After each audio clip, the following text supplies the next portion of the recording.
Di saat Amerika Serikat mengaku punya banyak kesediaan minyak, warga Amerika Serikat justru mengeluhkan kenaikan harga minyak yang melambung tinggi.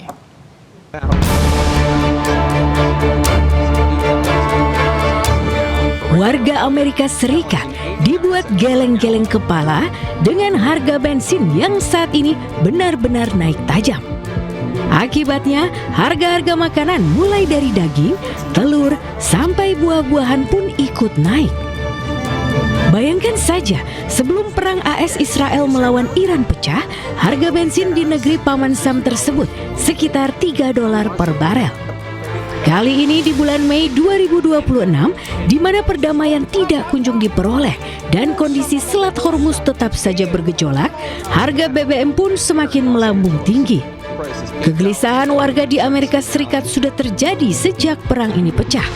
Di awal bulan Mei kemarin, seorang WNI yang tinggal di Washington, Amerika Serikat membagikan video harga bensin masih $4 per galon. Tapi hari ini sudah $8 per galon. Karena banyak banget yang nanya ke aku, Mbak, harga bensin di Amerika Serikat naik kok ora? Ayo kita spill bareng-bareng. Sebenarnya harga bensin di sini berapa sih? Sekalian kita cek kalau isi full satu tangki mobil ini habisnya berapa. Nah, kebetulan aku pakai yang premium ya di sini, dan di tempat aku tinggal, Washington, Missouri, harganya itu sekitar $4,2 per galon. Dan ini totalnya $66 untuk 15 galon, itu udah penuh ternyata untuk mobil ini. Gimana menurut kalian? Ini mahal atau masih oke? Tipnya 66,19 sudah penuh. Kapal selam Amerika Serikat bersiaga di sekitar Selat Hormuz. Kemunculan kapal selam Amerika ini terjadi setelah Presiden Donald Trump menolak proposal gencatan senjata yang diajukan oleh Iran. Kapal selam bertenaga nuklir milik Angkatan Laut Amerika Serikat USS Alaska muncul di dekat Gibraltar, pintu masuk Laut Mediterania. Kemunculannya terjadi tidak lama setelah Presiden Amerika Serikat Donald Trump menolak proposal gencatan senjata yang diajukan oleh Iran. Munculnya kapal USS Alaska adalah peristiwa langka lantaran kapal ini jarang terlihat di publik. Kapal ini dikawal dengan pengamanan ketat oleh pasukan militer Angkatan Laut Amerika Serikat. Kapal ini muncul sebagai bentuk demonstrasi kekuatan negeri Paman Sam.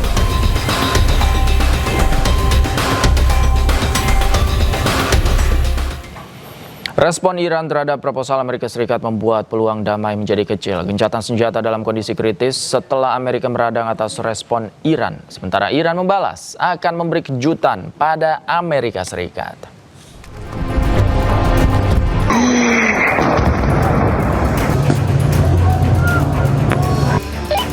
Saling tolak proposal Amerika Serikat dan Iran makin panas. 1 bulan gencatan senjata tanpa batas, kini Trump meradang atas respon Iran. Gencatan senjata kini dalam kondisi kritis, bahkan Trump menyebut gencatan senjata rapuh. Unbelievably weak, I would say. I would call it the weakest right now. After reading that piece of garbage they sent us, I didn't even finish reading it. They said I'm not going to waste my time reading it. I would say it's one of the weakest right now. It's on life support. They understand these are all medical people. Dr. Oz, life support is not a good thing. Do you agree? Bad prognostic. I would say the ceasefire is on massive life support, where the doctor walks in and says, "Sir, your loved one has approximately a 1% chance of living." Jika kondisi kritis gencatan senjata, kekhawatiran akan perang lanjutan mulai terlihat. Terlebih sebelumnya eskalasi di Selat Hormuz tetap tinggi di mana militer Amerika dan Iran tetap saling serang. Sinyal berlanjutnya perang terlihat dari tanggapan juru bicara parlemen Iran Muhammad Bagher Ghalibaf. Ghalibaf menyebut militer Iran siap menghadapi semua kemungkinan dan yakin Amerika akan terkejut dengan kesiapan militer mereka.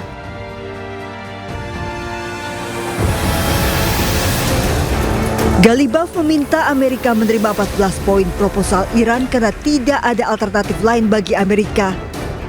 Galibaf mengancam Amerika akan menghadapi kegagalan tanpa akhir jika mengabaikan hak-hak rakyat Iran yang tertuang dalam 14 poin usulan Iran. Semakin lama Amerika mengulur waktu, Iran menyebut akan makin banyak uang pajak rakyat Amerika yang akan digunakan untuk menanggung biaya perang. Amerika juga sudah bersiap. Pusat Komando Amerika Serikat CENTCOM merilis pesawat tempur mereka patroli di kawasan Timur Tengah mengisi bahan bakar di udara. Militer mereka juga mengejarkan latihan di atas kapal-kapal perang yang bersiaga di perairan Oman. Sementara di media sosial beredar rekaman Bandara Sipil Ben Gurion Israel dipenuhi puluhan pesawat tanker Angkatan Udara Amerika yang mendukung operasi Amerika Israel di Timur Tengah. Bahkan Kepala Otoritas Penerbangan Sipil Israel khawatir Ben Gurion telah berubah menjadi pangkalan militer Amerika.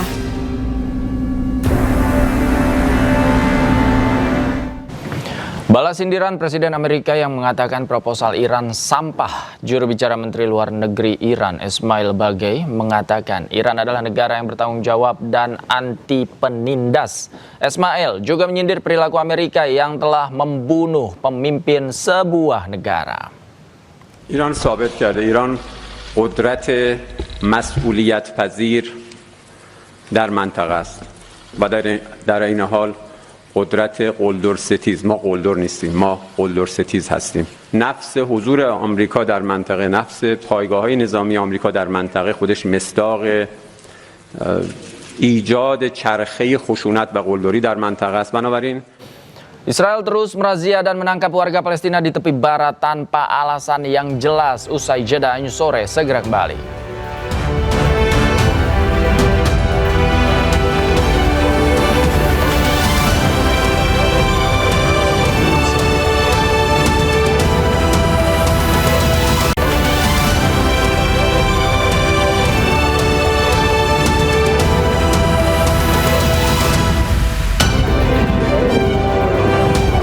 Pesawat tempur Israel kembali menyerang permukiman di kota Jarjoa, Lebanon Selatan.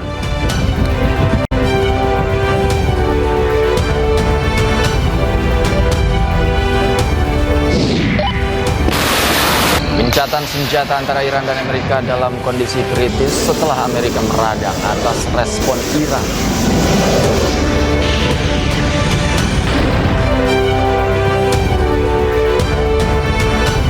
Dipilih oleh Dewan Perwakilan Rakyat dengan memperhatikan pertimbangan. Sejumlah pihak meminta evaluasi menyeluruh terhadap sistem penyelenggaraan lomba cerdas cermat di Kota Pontianak, Kalimantan Barat. -5 untuk grup C. Baik, artinya ini kesempatan untuk grup A dan juga grup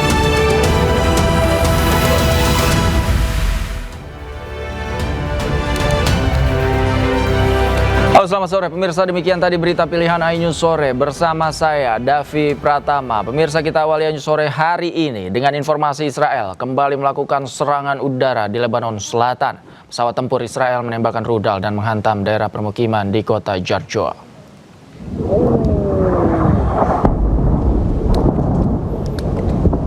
Israel kembali melakukan serangan udara di Lebanon Selatan.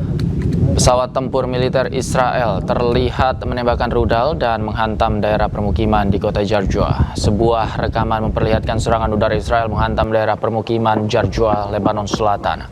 Menurut laporan media lokal, pesawat Israel melakukan serangan dengan 2 gelombang di hari yang sama di kota Jarjoa.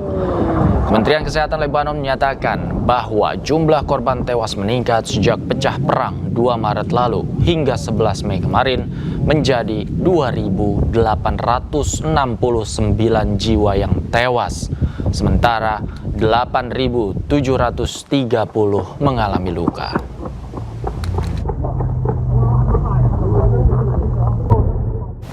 Situasi di Lebanon Selatan kian mencekam bagi para pekerja medis dan tim evakuasi yang harus bertaruh nyawa di setiap langkah penyelamatan.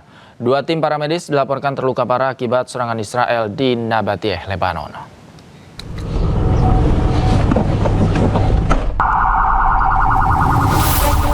Sebuah rekaman video amatir menunjukkan detik-detik serangan yang terjadi di Nabatiyeh, Lebanon Selatan.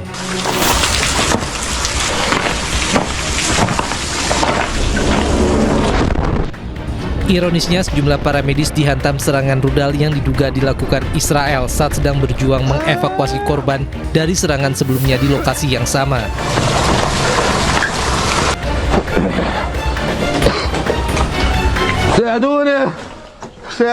Dua para medis yang menjadi korban serangan terluka, namun tetap merekam kejadian tersebut meski sambil berteriak dan berjalan tertatih menerobos kepulan asap serta puing-puing bangunan. Situasi di Lebanon Selatan kian mencekam bagi para pekerja medis dan tim evakuasi yang kini harus bertaruh nyawa di setiap langkah penyelamatan.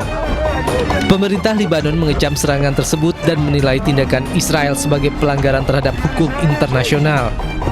Sementara pihak militer Israel selalu membantah menargetkan serangan terhadap warga sipil maupun fasilitas sipil. Serangan udara Israel menghantam daerah permukiman di Lebanon Selatan. 3 orang tewas dan 1 orang terluka.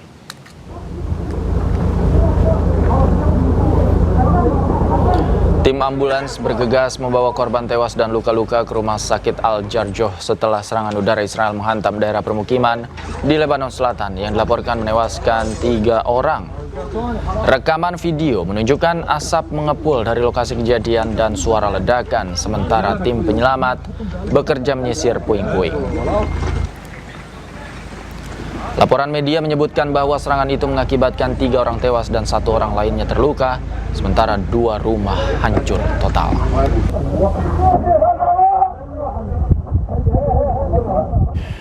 Hizbullah terus melancarkan serangan balik kepada Israel. Serangan menggunakan drone ini menyasar tentara Israel yang menduduki Lebanon Selatan.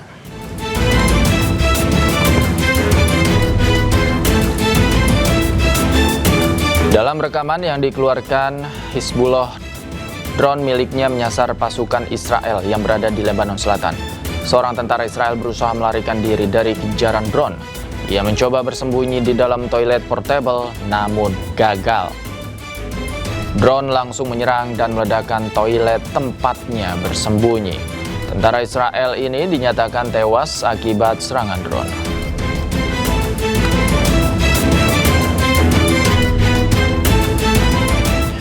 Pemirsa, serangan pasukan Zionis Israel terus menimbulkan tuduhan serius mengenai pelanggaran hukum internasional. Tak hanya menargetkan warga sipil, serangan Israel juga menyasar petugas medis dan jurnalis.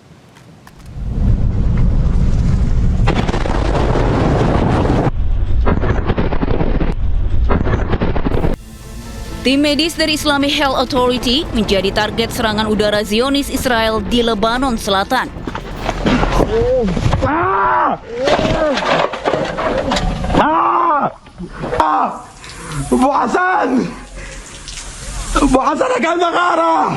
Ya Allah! Serangan terjadi saat tim medis memeriksa lokasi serangan sebelumnya di Jalan Harov Tol, Lebanon Selatan. Serangan membuat ambulans mengalami rusak parah, sementara sejumlah para medis di dalam ambulans luka-luka. Bahasan akan makara! Ya Allah!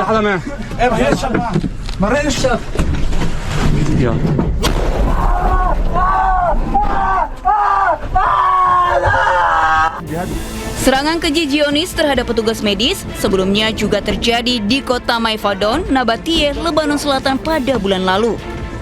Video menunjukkan detik-detik tim medis yang tengah mengevakuasi rekan mereka yang terkena serangan drone Israel. Sementara itu, puluhan orang berkumpul memberikan penghormatan terakhir kepada Mahdi Abu Zaid, petugas medis Lebanon yang gugur dalam tugas bersama kedua rekannya. Sejak Maret, puluhan petugas medis di Lebanon tewas akibat serangan Israel. Lebanon pun mengutuk serangan tersebut karena melanggar hukum internasional.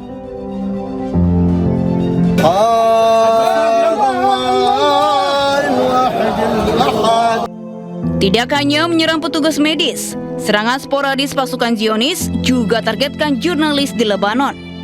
Di Al-Baisariyah, Lebanon Selatan, peti membawa jenazah Amal Khalil diarak ratusan pelayat. Amal Khalil wafat dalam serangan udara Israel yang menargetkan sebuah bangunan di Al-Tiri, Lebanon Selatan. Para pelayat, terutama perempuan, meneriakkan slogan perlawanan selama prosesi pemakaman berlangsung. Rekan-rekannya mengenang Khalil sebagai sosok yang berperan besar membantu peliputan di Lebanon Selatan. Di Gaza, jurnalis Muhammad Wisah, koresponden Al Jazeera Mubasir, wafat bersama seorang warga setelah mobil yang dikendari Wisa terkena tembakan rudal dari drone Zionis. Kendaraan ludes terbakar dengan puluhan orang terluka karena ledakan. Palestinian Journalist Syndicate mendesak penyelidikan internasional yang independen dan transparan, serta perlindungan bagi jurnalis yang masih bekerja di Gaza di tengah risiko yang meningkat.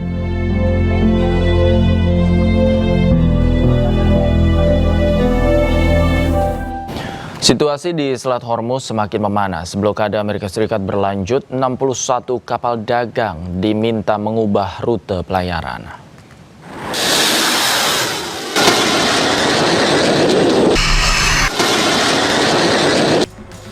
Amerika Serikat terus memperketat blokadenya di Selat Hormuz. 61 kapal dagang dari sejumlah negara diminta ubah rute pelayaran. Bahkan Amerika Serikat tak segan untuk menembak damanan kapal yang memaksa masuk atau keluar dari pelabuhan Iran. Tak hanya Amerika Serikat, Iran pun tak tinggal diam. Iran menggunakan strategi yang disebut armada nyamuk. Ratusan kapal kecil pengontrol ketat Selat Hormuz. Saat ini, kapal-kapal sekutu Amerika Serikat masih dilarang melintas di Selat Hormuz. Sementara itu, Presiden Amerika Serikat Donald Trump menyayangkan tindakan negara-negara anggota NATO yang tidak juga membantu mengamankan Selat Hormuz dan menyebutnya sebagai macan kertas. Trump juga menegaskan persediaan minyak Amerika Serikat terbanyak di dunia sehingga blokade Selat Hormuz tidak berpengaruh. Well, NATO is proven to be a paper tiger. They were there to help. You know, this is the interesting thing is many of those NATO countries we don't use the strait. We don't need. In fact, boats are coming up to Texas, Louisiana, and Alaska and filling up with oil. We don't need the strait. We were doing it to help Israel and Saudi Arabia and Qatar and UAE and others. We don't need it. It's an amazing, we don't use it. We had 1% and we did that as a favor. And we're now producing more oil and gas than Russia and Saudi Arabia put together. Think of that, Cheryl. If you take everything that Russia does, everything that Saudi Arabia puts out, we produce much more oil and gas than Russia and Saudi Arabia put together. And by the end of this year, that number will probably double.